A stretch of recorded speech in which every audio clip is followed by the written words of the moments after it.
Yəni, hörmətli tamaşaçılar, görürsünüz ki, bəzi abonentlərimizin bütün vaxtı bizə qarşı yalanlara, təhqirlərə, böhtanlara yönəlir.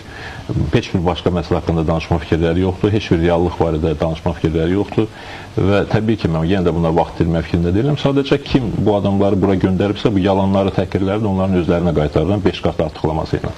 Konkret sözüm isə mənim təbii ki, yenə də sizlərədir, hörmətli tamaşaçılar.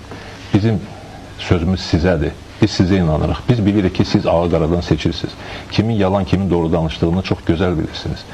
Bilirsiniz ki, bu hakimiyyət bizim bir illik hakimiyyətimizi həzm eləyə bilməyən, 40 il hakimiyyətdə olan, yenə də gözü doymayan, Azərbaycanın bütün sərvətlərini mənimsəyən, əlinə keçirdən, yenə də gözü doymayan bir hakimiyyətdir. Bizi səriştəsiz adlandırır, ancaq özü görməmiş bir hakimiyyətdir. Gözləri doymur bu adamların, bu hakimiyyətin gözü doymur.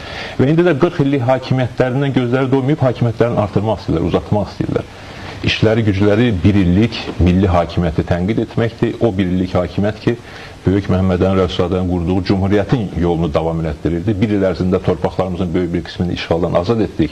Test üsulu ilə imtahanlar tətbiq etdik ki, bugünə qədər də kasıb küsubun uşağı oxuyurlarsa universitetlərə daxil ola bilirlər. Ordunu qurmağa başladıq, milli valyutanı tətbiq etdik, Rus ordusunu Azərbaycandan çıxartdıq. Saymaqla qutarmaz, bu işləri bizim hakimiyyət bir ildə görübdür. Bizim hakimiyyətin bir ildə gördüyünü Heydər Əliyev hakimiyyəti 40 ildə də Azərbaycan xalqına verməyibdir və verə də bilməzdir. Çünki bu hakimiyyəti yalnız öz maraqları düşündürür, xalqın maraqları yox, ölkənin maraqları yox.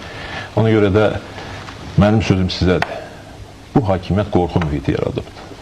Hakimiyyət gözəl bilir ki, siz həqiqəti bilirsiniz. Hakimiyyət gözəl bilir ki, siz nəyin necə olduğunu çox gözəl bilirsiniz. Ancaq hakimiyyət qorxu mühiti yaradır. Hakimiyyət zor mühiti yaradır. Polisi ilə, daxili qoşunları ilə, MTN ilə, başqa qüvvələri ilə, qeyri-rəsmi quldur dəstələri ilə zor mühiti yaradıb, qorxu mühiti yaradıb.